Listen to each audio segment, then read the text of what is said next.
ನಮಸ್ಕಾರ ಎಲ್ರಿಗೂ, welcome back to my YouTube channel. ಇವತ್ತು ಭಾನುವಾರ ಆಗಿರೋದ್ರಿಂದ ಇವತ್ತು ಕೂಡ ನಾವು ಊಟಕ್ಕೆ ಆಚೆ ಹೋಗ್ತಾ ಇದ್ದೀವಿ, ನಾನು ನಮ್ಮಕ್ಕ ಭಾವ. ಸೊ ನಮ್ಮ ಏರಿಯಾದಲ್ಲಿ ತುಂಬಾ ಡಾಬಾ ಮತ್ತು ರೆಸ್ಟೋರೆಂಟ್ಸು, ಕೆಫೆ ತುಂಬಾ ಇದೆ. ಸೊ ಅದರಲ್ಲಿ ಈ ಡಾಬಾ ಕೂಡ ಒಂದು. ಸೊ ಹೇಗಿರುತ್ತೆ ನೋಡೋಣ ಬನ್ನಿ. ಫೈನಲಿ ರೀಚ್ ಆದ್ವಿ ನಮ್ಮ ಡೆಸ್ಟಿನೇಷನ್ಗೆ. ನೋಡಿ, ಫ್ಲವರ್ಸು ನಮ್ಮನ್ನು ವೆಲ್ಕಮ್ ಮಾಡ್ತಿದೆ. ಸೊ ನೋಡಿದ್ರಲ್ಲ ಎಂಟ್ರೆನ್ಸ್ ಹೇಗಿದೆ ಅಂತ. ಇದು ಒಂದು ಎಂಟ್ರೆನ್ಸ್. ಸೊ ನೀವಿಲ್ಲಿ ನೋಡ್ತಾ ಇರ್ಬೋದು ಎಷ್ಟು ಹಟ್ಸ್ ಅವೈಲೇಬಲ್ ಇದೆ ಈ ಡಾಬಾದಲ್ಲಿ ಅಂತ.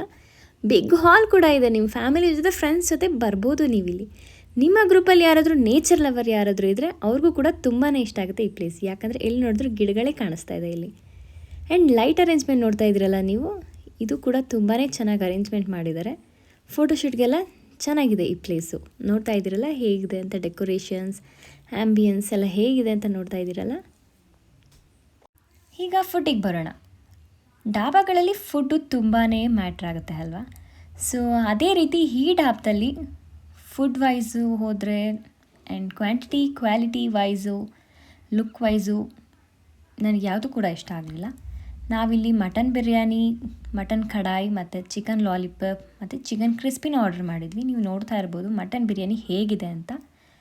ಸೊ ವರ್ತ್ ಇಲ್ಲ ಅಂತ ಅನ್ನಿಸ್ತು ನನಗೆ ಈ ಡಾಬಾ. ಫುಡ್ ವೈಸ್ ಇಷ್ಟ ಆಗಲಿಲ್ಲ, ಬಟ್ ಲುಕ್ ವೈಸ್ ತುಂಬಾ ಇಷ್ಟ ಆಯಿತು. ಸೊ ಈ ವ್ಲಾಗ್ನ ಇಲ್ಲಿಗೆ ಎಂಡ್ ಮಾಡ್ತಾ ಇದ್ದೀನಿ. ಸೊ ಇದೇ ರೀತಿ ವಿಡಿಯೋಂದಿಗೆ ಮತ್ತೆ ವಾಪಸ್ ಸಿಗ್ತೀನಿ. ವಿಡಿಯೋ ಇಷ್ಟ ಆದಲ್ಲಿ ಲೈಕ್ ಮಾಡಿ, ಸಬ್ಸ್ಕ್ರೈಬ್ ಮಾಡಿ. Thank you.